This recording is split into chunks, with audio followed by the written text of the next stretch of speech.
เจ้าบัดนี้ทางเราสิได้มาสาธิตวิธีการเบิ่งตัวข้อมูลของทีมงานของ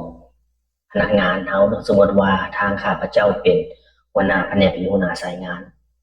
อันนี้เป็นฟังก์ชันของทีมงานของข้อยเนาะคลิกเข้าไปเลยจะเห็นว่าบรรดา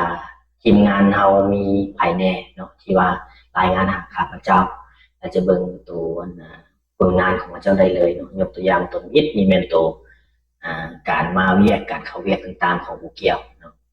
ตัวที่สองเป็นว่าเรื่องตัวปฏิทินการลาพักของผู้เกี่ยวนะว่าเป็นแบบไรเนี่ยตัวที่สามเรื่องตัว